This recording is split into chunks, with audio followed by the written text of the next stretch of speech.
ইংরেজি নববর্ষ 2025 নির্বিঘ্ন ও নিরাপদে উদযাপনের লক্ষ্যে ঢাকা মেট্রোপলিটন পুলিশ কর্তৃক বিভিন্ন ধরনের পদক্ষেপ গ্রহণ করা হয়েছে। এ উপলক্ষে সকল প্রকার আতশবাজি, পটকা ফুটানো, ফানুস উড়ানো এবং যে কোনো ধরনের বিস্ফোরকের ব্যবহার বরাবরের মতো নিষিদ্ধ থাকবে। ইতোমধ্যে ঢাকা মেট্রোপলিটন পুলিশ এ সংক্রান্তে নানা প্রতিরোধমূলক কার্যক্রম আরম্ভ করেছে। এরই প্রেক্ষিতে গত 26 ডিসেম্বর ঢাকা মহানগরীর বিভিন্ন স্থানে অভিযান পরিচালনা করে গোয়েন্দা পুলিশ কর্তৃক 13 কার্টুন তারাবাজি, ঝর্ণাবাতি, আতশবাজি, পটকা ও ক্র্যাকার্স উদ্ধার করেছে। ডিবির বেশ কয়েকটি আভিযানিক দল এতে অংশগ্রহণ করে। অভিযানকালে আতশবাজি, পটকা ও অবৈধ বিস্ফোরক ক্রয় বিক্রয় ও মজুদের সাথে জড়িত থাকার অপরাধে ইতোমধ্যে দুজনকে গ্রেপ্তার করা হয়। গ্রেপ্তারকৃতরা হলো ইমরানুল ইসলাম এবং শাওন। এসব অবৈধ আতশবাজি, পটকা ও বিস্ফোরক দ্রব্যসমূহ জব্দ করা হয়েছে এবং আটককৃতদের বিরুদ্ধে আইনানুগ ব্যবস্থা প্রক্রিয়াধীন রয়েছে। এছাড়া এ সংক্রান্ত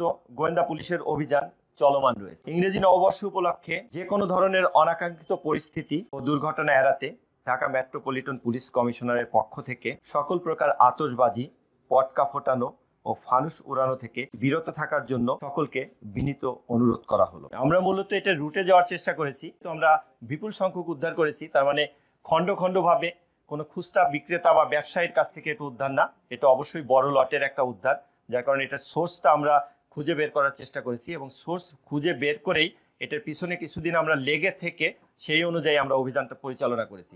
তা আমাদের এই ধরনের মানে বিষয়টা আরও কোথায় থেকে কোন জায়গা থেকে আসে আমরা রুটটা ফাইন্ড আউট করার চেষ্টা করছি এবং রুটটা ফাইন্ড আউট করে সেই রুটে সেখানেই আমরা আসলে অভিযানটা পরিচালনা করার চেষ্টা করি। মূলত এটা উত্তরা থেকে, আমরা উত্তরের একটা জায়গা থেকে আমরা এই উদ্ধার করেছি।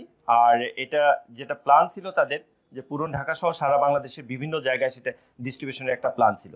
তো আমরা তো ক্যারিয়ারকে ধরেছি, ক্যারিয়ার যে তাকে আমাদের ব্যাপকভাবে জিজ্ঞাসা করতে হবে, জিজ্ঞাসা পরবর্তী আমরা মূল সোর্সটা কোথায়, রুটটা কোথায় সেটা আমরা ফাইন্ড আউট করতে পারবো এবং এদের তথ্যের ভিত্তিতেও আমাদের অভিযান অব্যাহত আছে। আমি জানি না অতীতে আপনার মানে এইভাবে বড় লটের অভিযান পরিচালনা করে হয়েছে কিনা, তবে যেহেতু হয়েছে আমাদের প্রতি আশা রাখতে হবে এবং বিশ্বাস রাখতে হবে যে আমরা কার্যক্রমটা যথার্থভাবে করতে পারবো। এ ব্যাপারে আমাদের নজরদারি অবশ্যই কঠোর থাকবে এবং আমরা ইতোমধ্যে বিভিন্ন সোর্স থেকে আমরা যে সমস্ত ইনফরমেশন পেয়েছি তার ভিত্তিতে আমরা অভিযান পরিচালনা শুরু করেছি।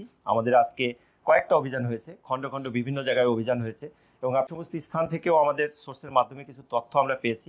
অভিযান আমরা পরিচালনা করব এবং এটা থেকে বিরত থাকার জন্য আমরা যেমন সম্মানিত নাগরিকদের আহ্বান জানাবো, অনুরোধ জানাবো তাদের পক্ষ থেকে প্রতিরোধমূলক ব্যবস্থা গড়ে তোলার জন্য।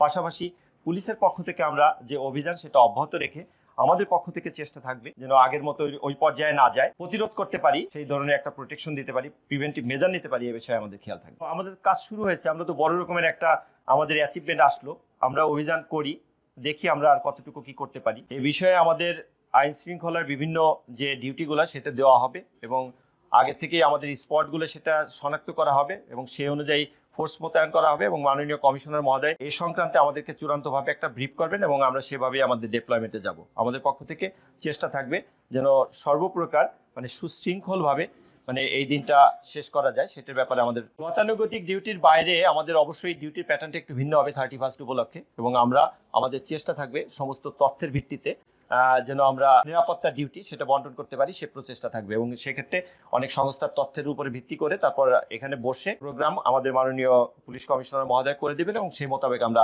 ডিপ্লয়মেন্টে যাব এবং আমরা তদারকি করব। ধন্যবাদ সকলকে।